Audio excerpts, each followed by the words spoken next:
welcome to Budget Busted. If you are a returning viewer, you know that this is the series where I take a flesh and blood deck from a $100 budget to a busted deck with no budget. If you're a new viewer, then you just found out what this video is, and you can go ahead and click like and subscribe below. Please do that. Okay, in this video, we're gonna do -IO. This is the next deck that is coming to the line of Armory decks, which makes it maybe a little bit odd that I'm making a budget video on this now when a pre-constructed deck is about to come out. But a little bit of history for you. The next video I had planned before Enigma was Bolton, and then they announced the Bolton deck. And then I had planned to do a Riptide one, and they announced Azalea, and that deck was pretty good for Riptide, and I no longer felt like I knew what to do with Riptide. And then I planned to do -IO, and I was gonna record this yesterday. I decided instead to go to an armory to support Flesh and Blood, and while I was there, they announced that this is the next armory deck, but don't worry, you can get a head start to get a competitively viable deck together before then with this guide here. So let's get into -IO. Here are the basics. -IO is going to be able to view the top card of her deck at any time that she has priority, and she can play items as if they were instants from the top of her deck if they cost 1 or less, and she has to pay an additional resource to do so. So what she's looking to do is sneak in powerful items from the top of her deck, such as boom grenades, which when a mechanologist attack hits, will explode and deal additional damage, or things like Teklo Core, which can set up for future turns. Most of those items will have a mechanic called Crank, which means they enter with a Steam counter, and when they enter, you can remove the Steam counter to gain an action point. Cranking is a great way to gain action points, which -IO has ways of using those. Specifically, her weapon is not a once per turn weapon. So we're going to want to crank items to get additional action points, and we're going to want to keep those items around by adding Steam counters to them. So this isn't a traditional board state hero, but we do want to maintain a board as long as we can. A lot of times, items might only be around for one turn cycle, as if they don't have Steam counters at the beginning of the turn, they'll destroy themselves, typically. However, we have ways of getting Steam counters on them at instant speed to get more use out of those items, right? Keep them around longer. So there's a couple different archetypes with -IO, and these are just two. These are just very simple, right? There's plenty of ways you could build this hero, but I like to think of it as building a Steam engine or just breaking stuff. And the Steam engine approach, I think, is really shown in Plasma Mainline, which allows you to move Steam counters from it to items with cost 2 or less when they enter the arena. And this comes in with 5. So 5 instances of an additional Steam counter is really powerful in this deck. And then, of course, I said break stuff is another one. T-Bone really exemplifies what I'm talking about here, which is a card that's going to force your opponent to block with equipment. There are also cards like Outpace, which forces your opponent to not block with equipment. These are great ways of taking out their defenses and then forcing them to block with cards on awkward breakpoints, lest they risk getting hit with a boom grenade on hit. And so those are just two. But one of the things that you should know about -IO and how you're going to be playing is you're playing a game where you get to see the future, right? You know what the top card of your deck is, and that allows you to set up powerful turns. A couple ways you can do that is to get Teklo Core out onto the field, possibly from the top card, from the top of your deck, or just from your hand. When you know that next turn you're really going to want to have some extra resources, Teklo Core will add 2 resources at the start of your next turn. Another way of doing that is to control your fate with Optical Monocle. Say you have something like a High Octane on top of your deck, and that's going to be one of the power cards we go over. but you want to still present a turn where you're threatening damage, which means you're going to have to likely boost cards to get them to have go again.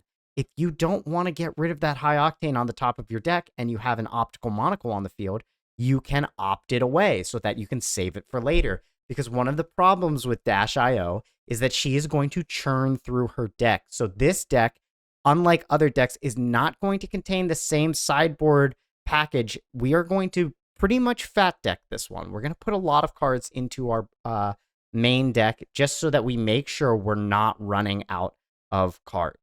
And Optical Monocle is a great way to make sure that the cards we do exile from Boost are not our power cards, which we will need to close out the game. Dash IO's got to build them up, right? You got to, if you're going to be playing items, you got to make sure you have ways of getting them and you have to have ways of keeping them. 2 ways she does that are Spark of Genius, which allows you to search for a mechanologist item and put it into the arena. You can see its cost is XX, so it's going to be cost X. So if you pay 2 into this, you're going to be getting an item with cost 1 or less.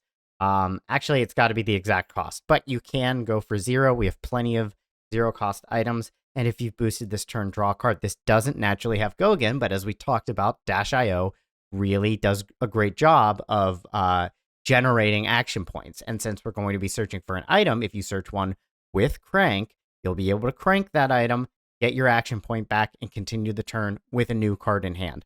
Pretty great. Now, one of the ways we keep the items on the field is Steam Canister. This card was, I think, really overlooked for a long time because this allows you at instant speed to put it on the bottom of your deck and put a Steam counter on an item you control with Crank. Couple things here. This is a blue pitch. We need blue pitches in Flesh and Blood. We need them to play our powerful cards. Now, it also goes back on the bottom of your deck. I mentioned before, one of the problems that this deck has is fatiguing. So going back on the bottom of your deck instead of into discard or exile is very important. And hopefully you have powerful enough items on the field that keeping them around an additional turn will help you close out your games. But we're also going to break these items down and get additional value from them on defense. This is done with the keyword Galvanize. Galvanize says when this defends, you can destroy an item you control, and if you do, it gets +2 block value. So Soup Up, you can see, is a great card because it gets go again if an item has been destroyed at the start of your turn, which, as we mentioned, is the timing that most items get destroyed. As long as it's been destroyed on your turn, Soup Up will have go again. And then it also has this Galvanize ability, and it blocks for 2. So we're going to be able to get 4 block off of a Soup Up. If there's an item on the field that we're not going to be able to keep around, we don't have the Steam counters on it, it will destroy itself at the start of turn. We can just get additional value off of that by blocking with a card like Soup Up and Galvanizing. We also have Adaptive Plating. Adaptive Plating can be played in any equipment slot, and you can even move it to other equipment zones. I'll be honest, I don't know the value of that yet. I'm sure that will become more apparent in the future. But when you block with it, you can galvanize a 3-block blade break on equipment. Very valuable. Now, the way that we're going to close out these games is we're going to shift into Turbo Drive, okay? We got a couple of ways of doing this. High Octane is going to get us a card and allow us to generate an action point every time we boost. So this is important because our gun is, as I mentioned, not a once per turn action, and we'll see how we use that in a bit. We also have Backup Protocol Red. Now, it might not be obvious as to why this card is so beloved by Dash IO players at first look, but if this card is on the field, first of all, you can get your action point back with Crank, but also, if you have a blue pitch and you're pitching to activate its ability to destroy it and go get a red card from your graveyard and return it to hand, you are netting a resource, which is great. Also, being able to get back your powerful red cards is hugely important, not just on offense, but at times on defense too, because we do run many items that are no blocks. So being able to pitch to get rid of a Steam Canister from your hand and get back a a red that you might not really necessarily need to win the game, but has a 3 block, is a great trade at times. And one of the most important pieces that Dash.io has is the Teklo Foundry Heart. This card used to be $100. It's down to like 16. It's a wonderful price right now. And it's hugely, hugely key to her strategy. Once per turn action for a resource, banish the top 2 cards of your deck, gain a resource for each Mechanologist card banished this way. I'm going to tell you a little secret. This will always generate you 2 resources in this deck. And of course, you can only activate it if you've boosted, but that shouldn't be a problem. We have plenty of cards that are 0 cost attacks that boost, so you should be able to get value out of this most of the time. Guys, this is a great budget deck. In budget grade, I give it an A. This is a fantastic deck for new players to learn the game, especially if you're interested in Mechanologist. And I think key reasons among them is it's a very, very cheap deck to build, especially at the busted level. It's still, many decks that I build at the so-called busted level could be around $1,000. This one's less than 500. And most of the cards, if not all of the cards that make up that price, are not necessary. We'll go into that here in a second, but as far as a budget grade, I give Dash.io a solid A. So the cards that are neat but not necessary are that adaptive plating. We have the Fable from Bright Lights, Master Cog, and honestly, I don't see many people running this to begin with. And then cards like Heist, which get a Mechanologist item back from your banish zone when it hits. This card is around $8. There's another card from Bright Lights that's very expensive. I believe a playset of them goes for about $90 right now, and that's Twin Drive. And Twin Drive just says boost on it, which is very good in certain decks, but we're not going to be playing Twin Drive in this one. So we're not going to have to worry about that additional $90, which I think is pretty cool. Now, we have some necessary cards as well, but they don't come with a nasty price tag. Teklo Core is $285, and that I think is a 3 of in every Dash deck, whether it be Dash.io or Dash Inventor Extraordinaire, so a wonderful pickup. As I mentioned before, Teklo Foundry Heart is down to around $16. And then High Octane is less than 5 at $375. And these are going to be your key cards that I really do feel that you must run in this deck. And that's wonderful. I mean, there's plenty of Flesh and Blood decks that key cards start at $60, $70 just for one card. I mean, if you're playing Assassin or Ranger and you want to play 3 Codex of Frailties, you're looking at around $200 just there. So this is fantastic. I'm really happy with Dash's budget potential here. Let's take a look at her ability and her weapon again, just to get a little bit deeper dive on what it is we're going to be doing before we go into the deck. So as I mentioned, Dash.io can look at the top card of her deck at any time. A bit of a correction there. Anytime you have priority, right? I don't believe you can do it at quite literally anytime. There are certain instances and windows where you can't do it. I am not an experienced Dash.io player. I've played plenty of Dash.io, but I'm not a competitive Dash.io player. So those sort of rules as far as timing go, hopefully if you bring this to an armory, you have some local judges or some players who really understand this hero. They can get a little bit more into the nitty gritty with you about those rules and exactly when you're allowed to look. But for the most part, it's pretty safe to assume that it works as written just about any time. You may look at the top card of your deck. And once per turn, you may play a Mechanologist item with cost 0 or 1 from the top of your deck as though it were an instant. It costs an additional resource to pay.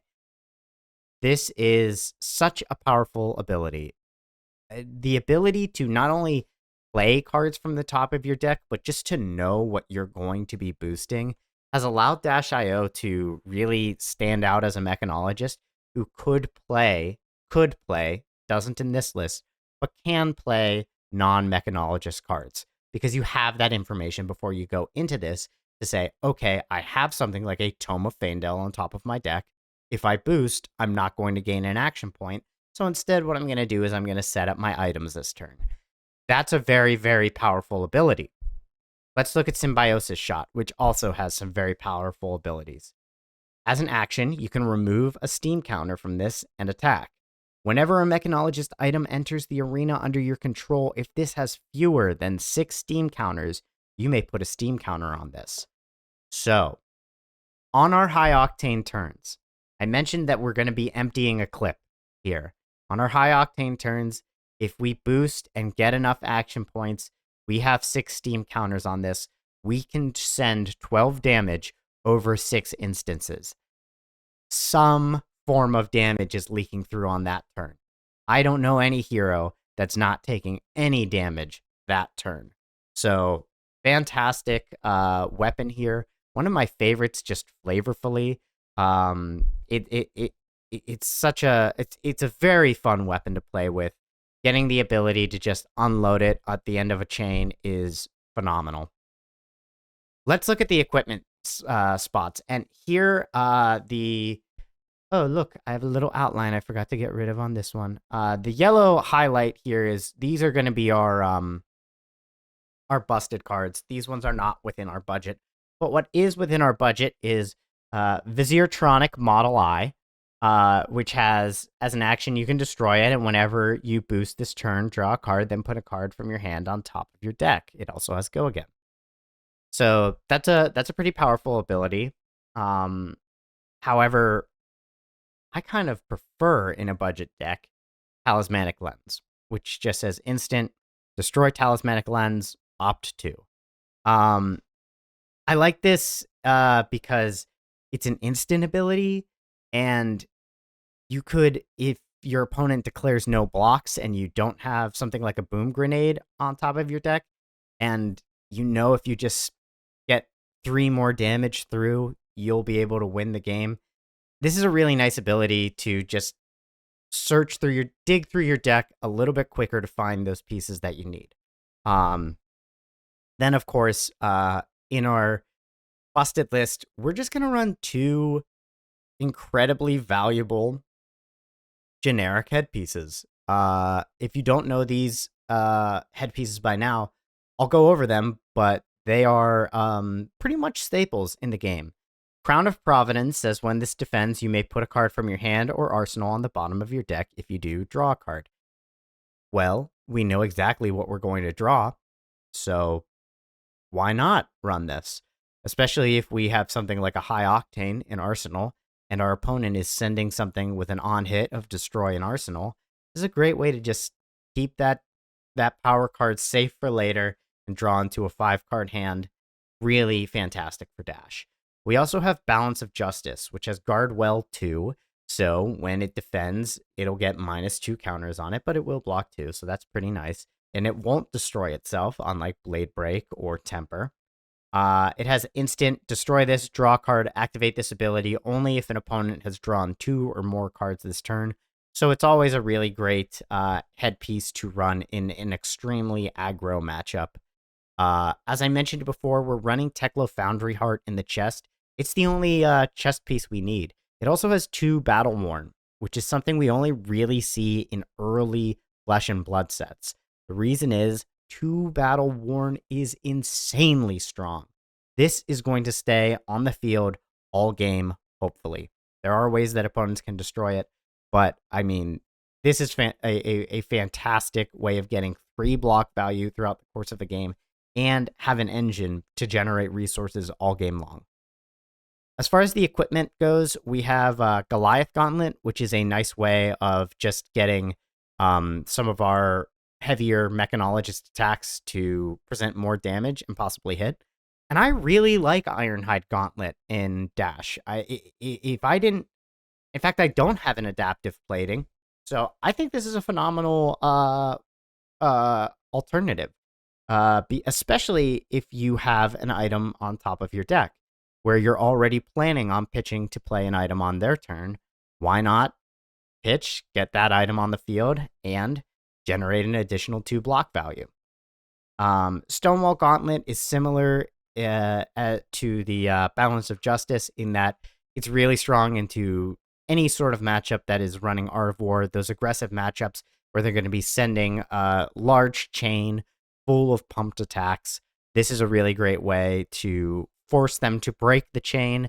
Ninjas hate doing that. I know that as a Katsu main, this is certainly a card that it gives me some stress. I got to play around this because I can't break my chain at any time if I really want to get the value out of my cards. Now, we also, I feel we've talked about adaptive plating enough here. So let's, move on. The legs, we are running Achilles Accelerator. Destroy it to gain an action point. Activate only if you've boosted. Arcane Barrier 1 and 0 block. Now, that's obviously another way to get action points. Really great way to sneak through lethal here. But I want to talk a little bit more about what it means to have a 0 block value. We showed earlier the T-bone, which will force you to block with equipment. 0 blocks are, as someone pointed out to me recently, just good deck building, because you want to be able to not give up powerful pieces of equipment that will break when you're in a matchup like for Dash, a mirror matchup where your opponent is going to be running T-bones. This is a great way to, because it has a block value, it's not one of those pearls that just has no value, you can use this to block for 0. It also has Arcane Barrier 1, which is relevant into arcane matchups, but I just wanted to go over a little bit why it is valuable to have that 0 block as opposed to one of those no block pearls.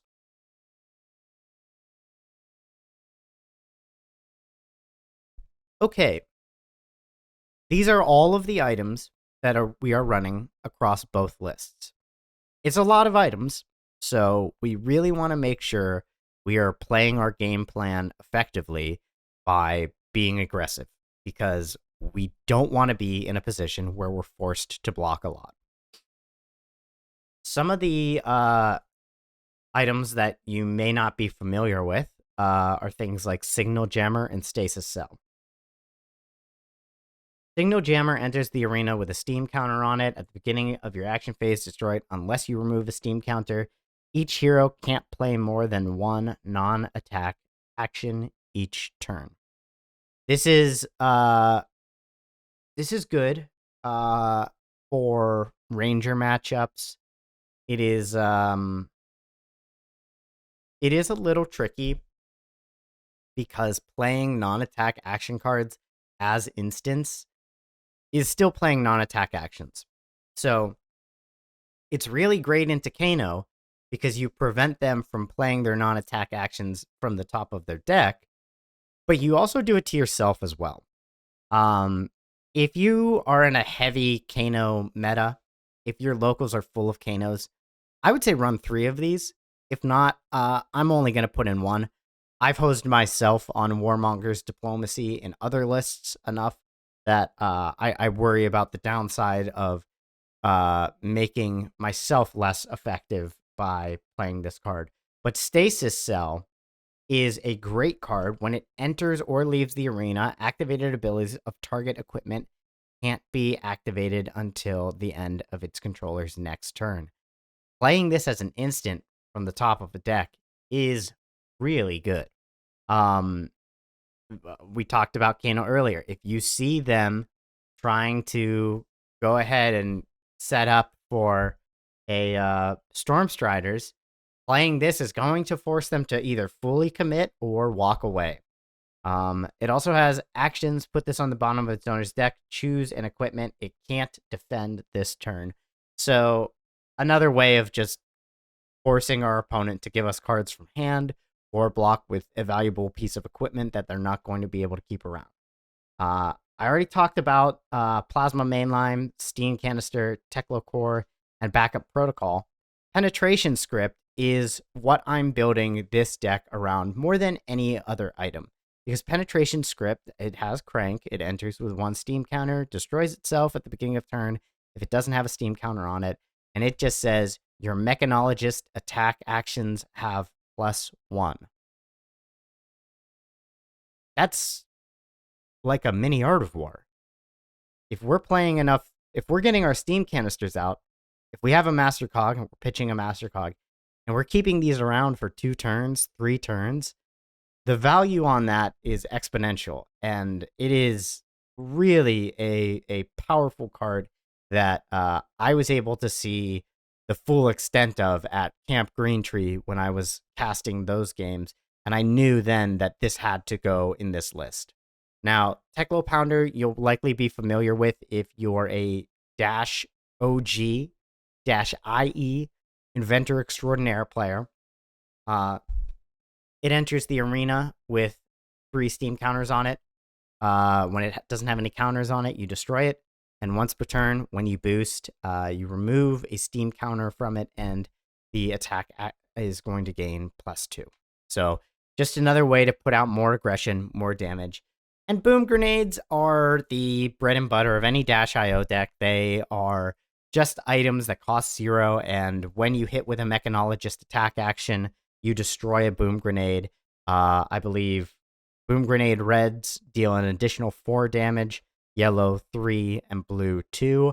I chose not to run the blues, but if you wanted to, you could run 1 or 2 of those. I'd stay away from a 3 of, just because you don't want too many boom grenades getting stuck in your hand. Now let's talk about boosting and what can we boost. We can boost all of these cards here. I did not show the rainbow of all the pitches that we have for these cards, but many of these cards we play multiple pitches of. And one of the ones, we talked about T-Bone, we talked a little bit about Heist, so let's talk about 0 to 60. It's just a 0 for 4 with boost. That's what there is to say about 0 to 60. It is above rate. It's just a 0 for 4 go again. Sprocket Rocket is also a 0 for 4 go again if you've boosted an equipment or an item when you play it. You'll know when you play it if you're going to boost an item. The decision is whether or not you want that item on the field or you want that additional value in the attack. If you boost a non-item, non-equipment card, it's just going to be for 3 go again. Nice little head jab there. Zipper Hit is a 1 resource, 5 attack with boost, and Throttle is a 2 resource, 6 attack with boost. Pulse Wave Harpoon is a little bit different. Pulse Wave Harpoon has when this attacks, you get to see a number of cards from your opponent's hand equal to the amount of times you've boosted, and then you can force them to put a card with the number of times you've boosted block value onto the combat chain. I hope I'm getting that right. Not reading it, it was a mistake putting it behind 0 to 60. The simplest card on this one is hiding the most complex one, but it's a powerful card that forces cards out of your opponent's hands. And as we mentioned, one of the things that makes Dash so aggressive is being able to force them to block awkwardly, take cards out of their hand, and not allow them to send back enough threats, especially because we don't want to be caught in the position where they're sending us threats and we are stuck with a handful of items. And then Heist, I mentioned earlier, but when it hits, you may put a Mechanologist item with cost 0 or 1 from your banished zone onto the arena. Another opportunity to crank there. Now, I'm going to bring up the list here, and we'll go over it. We'll start with our budget one, as always, and then we'll take a look at the busted one. But I'm going to take a little break just to get some water and reset, and I'll be right back. I'm back. For you, it was no time at all. For me, it was about 35 seconds. Welcome, budgeters, busters, billionaires. Let's go over the budget list here. Okay, we've already seen the equipment. We've talked about it a bit. I just want to point out Goliath Gauntlet versus Ironhide. If I'm running into an opponent that's very disruptive, their on hits are going to have, a lot of consequences for me. I'm probably running Ironhide If not, I think I'm going Goliath Gauntlet most of the time. But let's take a look. We're running our backup protocols, our broom grenades, and our high octanes. Here's a card we didn't go over because it doesn't boost, but payload. Payload, if we've boosted this combat chain, gains dominate. That's a great way to sneak in a boom grenade hit. So especially we have a 3-card hand of a 0-cost boost, a blue pitch, and we can end up with an item on top of deck. We can get all of our resources, value out of all of them with payload. Excuse me.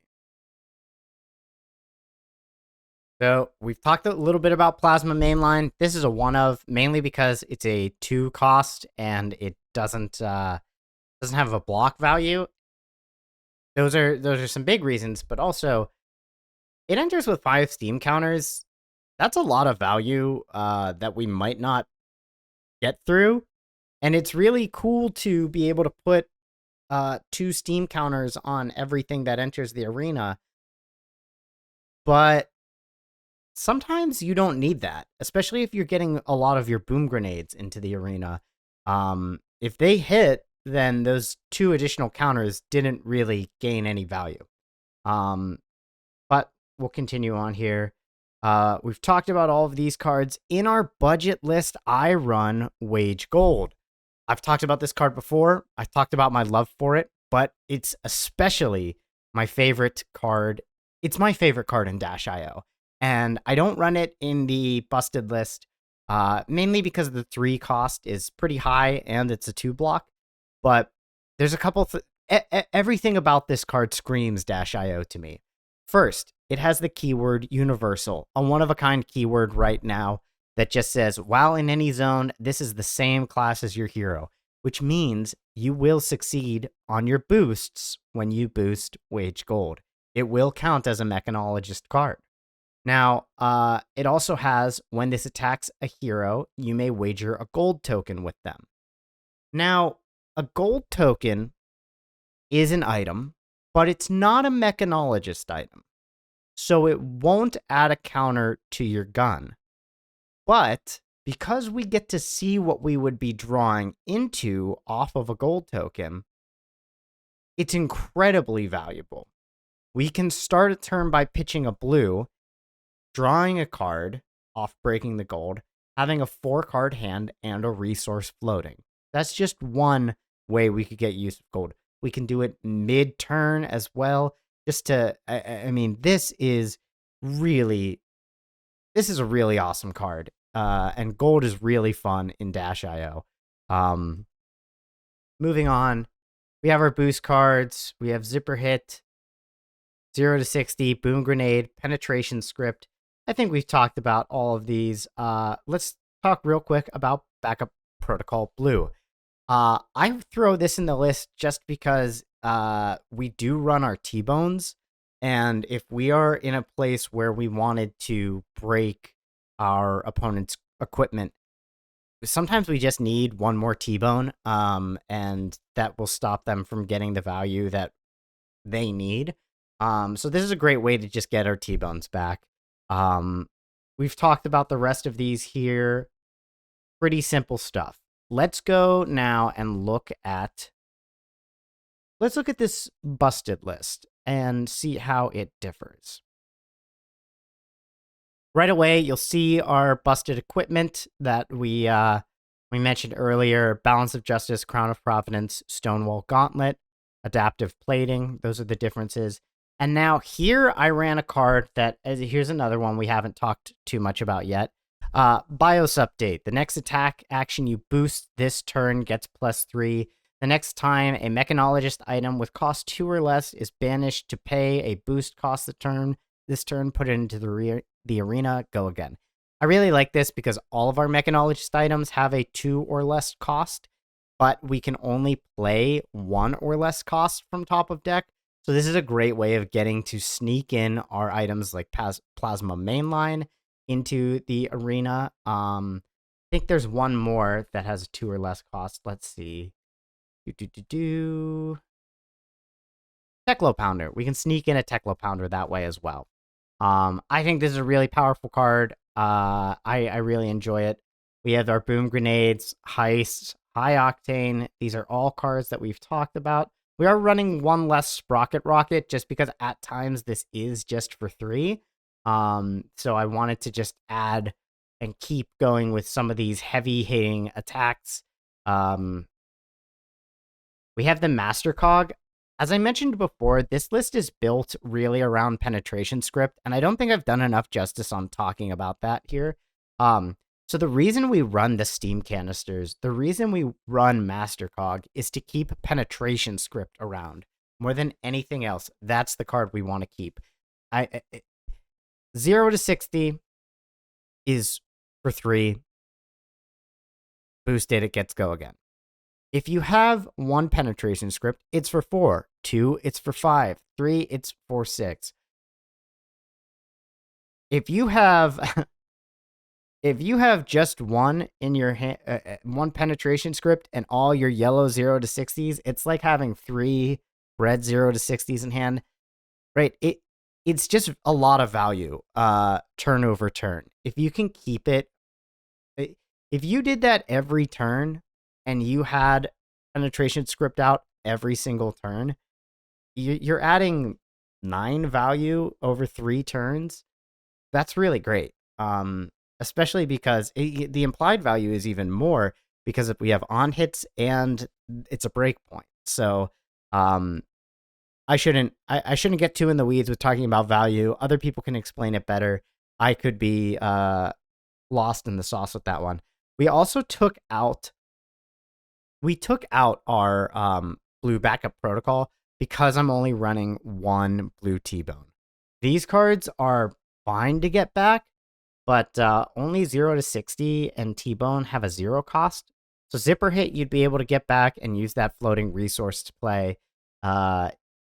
If you pitched a blue and had boosted, you could use your additional resource to Tekla Foundry Heart and play your Throttle. But I thought it was just more useful to have cards like Signo Jammer and Stasis Cell available to use.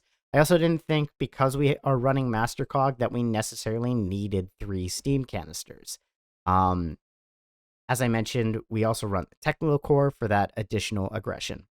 So those are the lists. Hopefully you find some time to play around with either of them if you're interested in playing Dash.io.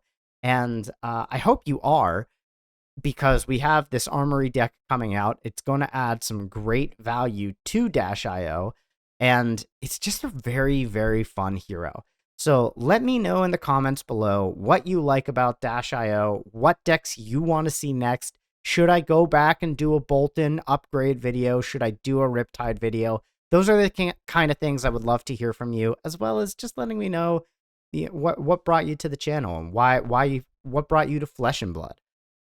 Those are always great comments to read, and I hope you have a great day. Hope you like this video, and I'll catch you in the next one.